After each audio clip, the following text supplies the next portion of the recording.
Hello and welcome to Cheerful Brains. Today we will learn a simple way to write a strong and interesting paragraph. What is a paragraph? A paragraph is just a group of sentences that talk about one main idea.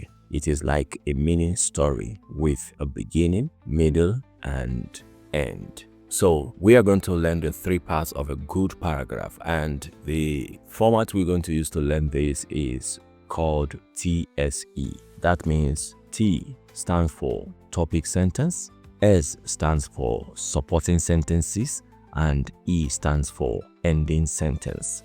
So let's break it down. T, topic sentence. The topic sentence is the first sentence. It tells us what the whole paragraph will be about. For example, my best friend is a kind and funny boy. S, supporting sentences. Now, the supporting sentences give us more details, examples, or reasons. At this point, you are expected to add 2 to 3 sentences that support the topic. These explain more or give more examples or reasons about what you are writing about. For example, he helps me with my homework. We play football every day. He makes me laugh with his jokes.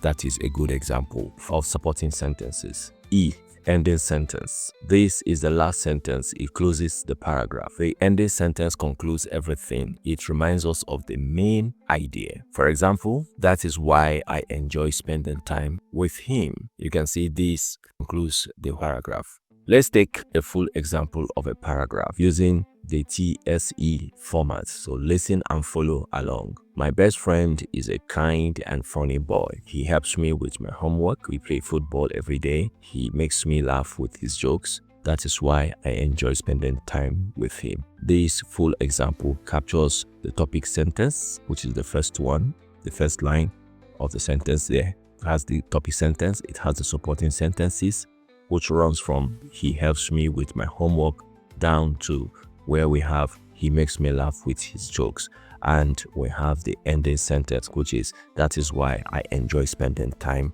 with him. Now this is practice time. It is your turn to write a short paragraph about your favorite food. Remember to use the TSE format to write your short paragraph. So let's remember that a good paragraph has a topic sentence, supporting sentences, and an ending sentence. Thank you very much. You have done a great job. Don't forget to subscribe to Cheerful Brains for more fun English lessons, and don't forget to share this video with your friends, your teacher, or your parents. Thank you so much, and bye for now.